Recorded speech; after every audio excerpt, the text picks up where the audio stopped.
নমস্কার। লক্ষ্মী ঝাঁপির আজকের পর্বের রিভিউ নিয়ে বাংলা সিরিয়াল সমাচার তোমাদের সামনে এসে গেছে। তো আজকের পর্বের রিভিউতে যেটা দেখা যাচ্ছে যে ঝাঁপি কিন্তু পৌঁছে গেছে সেই লজে। আর পৌঁছেই বলছে যে যেই রুমে ছিল আর কি সেই রুমের নাম্বারটা বলে। তো ওই রুমে কি নতুন আ মানে গেস্ট এসে গেছে? মানে আমার বর কালকে সারারাত এখানে ছিল, তো একটা জরুরি আইডি ফেলে গেছে। তো বলছে, "না, ওখানে এখনো কেউ আসেনি, তবে আমাদের ক্লিনও হয়নি রুমটা।" তো বলছে যে, "আমাকে প্লিজ একটু যদি অ্যালাউ করেন তাহলে আমি একটু দেখে নিতাম যে কোথাও কোনো খোপে-টোপে ফেলে গেছে কিনা।" তো তখন আরেকজনকে ডেকে দেয়। ডেকে দিয়ে সেই রুমে নিয়ে যেতে বলে ঝাঁপিকে। তো ঝাঁপি তো রুমটাতে যায়, গিয়ে এদিক ওদিক দেখছে। ও মেইনলি বিয়ারের বোতলটা খুঁজছে, কিন্তু ও পাচ্ছে না। বলছে, "কোথায় গেল? এখানে যে বিয়ারের বোতল দুটো ছিল।" তখন যে নিয়ে এসেছে সেই ছেলে বলছে, "আপনার বিয়ারের বোতল দিয়ে কি কাজ? আপনি কি এইসব করতে এসছেন নাকি? সত্যি করে বলুন তো, আপনি কেন এসছেন এখানে? কোনো উদ্দেশ্য নেই তো আপনার? দেখুন, আজকে সকালেও আপনি এসেছিলেন, আর কালকে এখানে একজন ছেলে একজন মেয়ে ছিল, কোনো কেস টেস হয়নি তো? আমাকে ফাঁসাবেন না কিন্তু।" ঝাঁপি বলছে, "এত কথা বলছেন কেন? বলুন না, এখানে যে বিয়ারের বোতলগুলো ছিল সেগুলো কোথায়?" তো উনি বলছেন যে, সেসব এখানে রাখবো নাকি? আমরা তো ডাস্টবিনে ফেলে দিয়েছি।" বলে, "ফেলে দিয়েছেন? কোন ডাস্টবিনে?" তখন বলছে যে, "আমাদের লজের ডাস্টবিনে, লজের পেছনেই আছে।" ঝাঁপি তখন একটু নিয়ে যেতে বলে, তখন উনি ওখানে নিয়ে যান।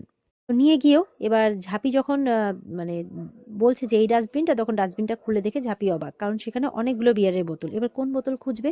তো ঝাঁপির তো এবার মাথায় হাত। তো এবার তো ঝাঁপিকে সেই ডাস্টবিনের কাছে নিয়ে গিয়েও কোনো লাভ হয় না। ঝাঁপি তো ডাস্টবিন খুলে অবাক, কারণ ডাস্টবিনের ভিতর অজস্র বিয়ারের বোতল। এবার সে কি করবে? তার মধ্যে কোনটাও সে কি করে বুঝবে? এবার তো ঝাঁপি অবাক, মন খারাপ হয়ে যায়।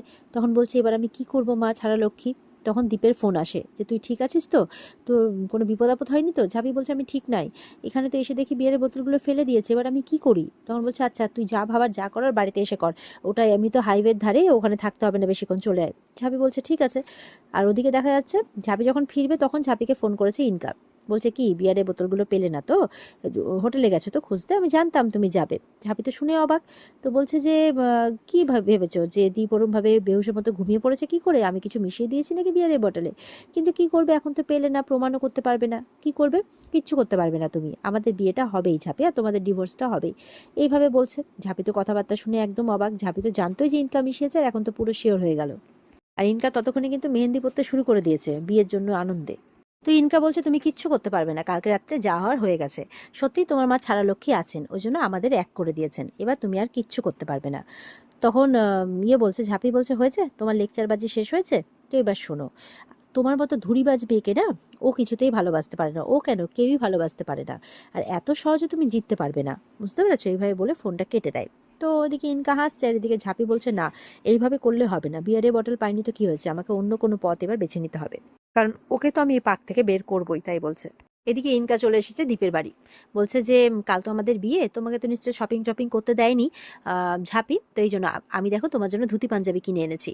ইনকাকে দেখে আবার কিন্তু বিরক্তি বোধ হচ্ছে ইয়ের, দীপের। তো দীপ কি করেছে, ধুতি পাঞ্জাবিটা ছুঁড়ে ফেলে দিয়েছে। বলে, "তুমি কি পাগল হয়ে গেছো? তুমি আর তোমার মা মিলে কিন্তু আমাকে মেন্টাল টর্চার করছো।" তখন বলছে, আমরা মেন্টাল টর্চার করছি? ঠিকই আছে, তুমি কি করলে? কালকে রাত্রে আমার একা থাকার সুযোগ নিলে, সকালে উঠে সেটা ভুলে গেলে? আমি তো তোমাকে ছেড়ে দেবো না অত সহজে।" তখন দীপ বলছে, "আমার কিচ্ছু মনে পড়ছে না, আমার কিচ্ছু মনে পড়ছে না।" পরিষ্কার বলছে। তো ইনকা বলছে, "তোমার যদি কিছু মনে না পড়ে তো তার দায়িত্ব আমার নয়। সোজা আঙ্গুলে ঘি না উঠলে আঙ্গুল বাঁকাতে হয় দীপ। তোমাকে আমার চাই, by hook or by crook. সে একবার যখন তুমি আমাকে আপন করে নিয়েছো, তখন বিয়ে তো তোমাকে করতেই হবে।" ঝাঁপি স্কুটি চালিয়ে চলে আসছে। তো খুব খিদে পেয়েছে, তাই রাস্তাতে একটু ডিম টোস্ট খেতে ঢোকে। তো সেখানে দেখছে সেই যে লজের ম্যানেজার, যে টাকা পয়সা নিয়ে উল্টোপাল্টা কাজ করছে, মানে টাকা পয়সা নিয়েছিল ইনকার কাছে, সে হোটেলের ম্যানেজার দেখা করতে এসেছে ঝাঁপির কাকার সাথে। ঝাঁপি বলছে, "এটা কাকা না? আর এই তো হোটেলের ম্যানেজার। কি কথা হচ্ছে শুনি তো?" দেখছে যে ঝাঁপির কাকা শ্বশুরের কাছ থেকে সেই ম্যানেজার প্রত্যেক মাসে মোটা টাকা কিস্তি নেয়। কেন?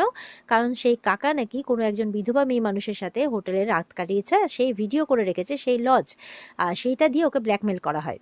তো কাকা বলছে, "আমি কিন্তু বলে দেবো যে তোমরা লজ খোলার নাম করে গোপন ক্যামেরা লাগিয়ে তোমরা কিন্তু মানে এই সমস্ত উল্টোপাল্টা ভিডিওগুলো তোলো, আর পরে তাদের ব্ল্যাকমেল করো।" তো ঝাঁপি তো এই সমস্ত কথা শুনে এবার বলছে যে, "হে মা ছাড়া লক্ষ্মী, তুমি আমাকে কি শোনালে?" ওদিকে হোটেলের লোক কাকাকে বলছে, "পুলিশে খবর দেবে? যাও, দাও দাও, আমিও বলে দেবো ওই বিধবা মেয়ে মানুষের সাথে কেমন তুমি হোটেলের মধ্যে ফষ্টি নষ্টি করছো, যাও যাও।" কাকা বলছে, "না না, বলো না, বলো না।" এই বলে মানে ক্ষমা টমা চেয়ে এক বান্ডিল টাকা বের করে দিয়ে দেয়, তারপর চলে যায় ওরা ওখান থেকে। তো ঝাঁপি তো কাঁদছে যে ভাঙন তো আমার সংসারে না, ভাঙন তো লেগেছে কাকিমার সংসারে। আমি তো ওকে বাঁচাতে গিয়ে তুমি আমাকে কোন মানে সত্যের সামনে দাঁড় করালে ঠাকুর, তুমি আমাকে রাস্তা তো দেখালে যে আমি ওকে কি করে বাঁচাবো, কারণ ওই যে গোপন ক্যামেরা, তার মানে এদের বেলাতেও ক্যামেরা লাগিয়ে রেখেছিল। তো বলছে সেই রাস্তা তো তুমি আমাকে দেখালে, কিন্তু আমি কি শুনলাম, কাকা এত নোংরা স্বভাবের মানুষ। তখন ঝাঁপি খাবার না খেয়ে স্কুটি চালিয়ে সেখান থেকে বেরিয়ে যায়, আর খাবার তার গলা দিয়ে ঢুকবে না। দোকানদার বলে, এই আপনার খাবারটা বলতেই থেকে যায়।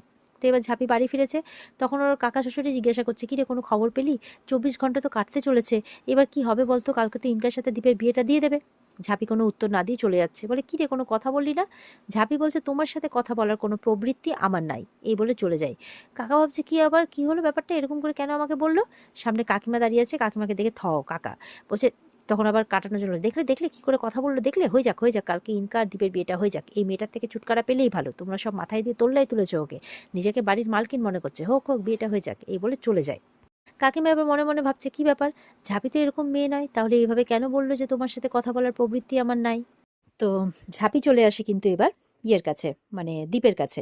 তো দেখছে যে ঘরের মধ্যে পাঞ্জাবি ধুতি সব ছড়িয়ে পড়ে আছে। তো ঝাঁপি বলছে, এসব কি? তখন বলছে, ইনকা এসেছিল বিয়ের তত্ত্ব নিয়ে, তাই ফেলে দিয়েছি ছুঁড়ে।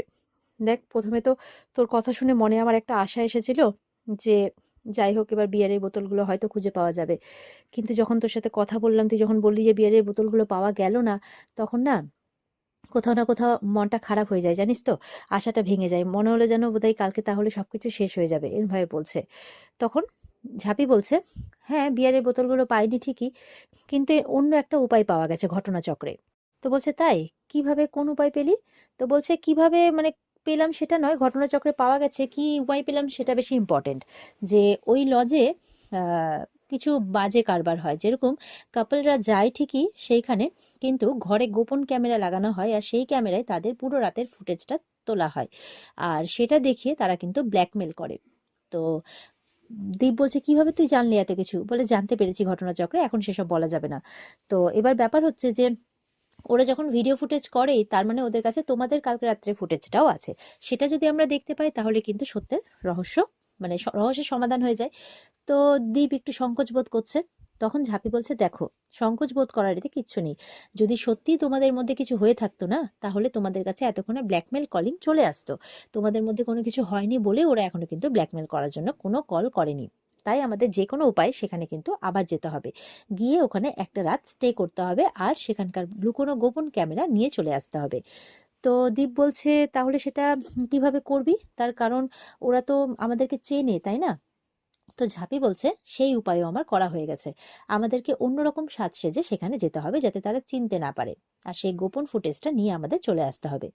তো বলে, আমাদের এক্ষুনি বেরোতে হবে, চলো। যখন বেরোচ্ছে তখন চলে আসে কাকিমা, ঝাঁপি তোর সাথে একটু দরকারি কথা ছিল, ওই যে কাকাকে বললো ওইভাবে, তাই জিজ্ঞাসা করতে এসছে কোনো ব্যাপার আছে নাকি। ঝাঁপি বলছে, কাকিমা আমি এসে তোমার সব কথা শুনবো, এখন তো অত সময় নাই, আমাদের জরুরি কাজে বেরোতে হচ্ছে। এই বলে কিন্তু ঝাঁপি আর দীপ বেরিয়ে পড়ে। এবার বেরিয়ে দেখা যাচ্ছে তারা একজনের কাছে, পলাশদা বলে তার কাছে গেছে, সে মেকআপ টেকআপ করায়। তো সেখানে গিয়ে দেখা যাচ্ছে তারা কিন্তু নিজেদের লুকটা পুরোপুরিভাবে চেঞ্জ করে নেয়, এমনভাবে লুক চেঞ্জ করে যে ঝাঁপিকেও একেবারে চেনা যাচ্ছে না, দীপকেও একেবারে চেনা যাচ্ছে না, একদম অন্যরকম লুক, মনে হচ্ছে ওরা কোনো বিদেশি কাপল, এরকম একটা ব্যাপার। ঝাঁপি বলছে, পলাশদা এ তো দারুণ ব্যাপার করেছো তুমি, একদম চেনাই যাচ্ছে না। তো দীপও এসেছে, দীপকেও চেনা যাচ্ছে না। এবার ঝাঁপিরা কিন্তু বেরোবে, বলছে চলো এবার ইনকার অবস্থা খারাপ করেই ছাড়বো। আর এখানেই কিন্তু আজকের পর্ব শেষ হয়ে যায়। তো এই ছিল আজকের পর্বের রিভিউ। ভালো লেগে থাকলে পর্বকে লাইক কমেন্ট করে জানাতে ভুলবে না, আর আমাদের সাথে জুড়তে চ্যানেলকে সাবস্ক্রাইব করতে ভুলবে না। দেখা হচ্ছে তোমাদের সাথে আগামীকালকে। সবাই খুব ভালো থাকবে। আজকের মতো পর্ব এই পর্যন্তই। টাটা।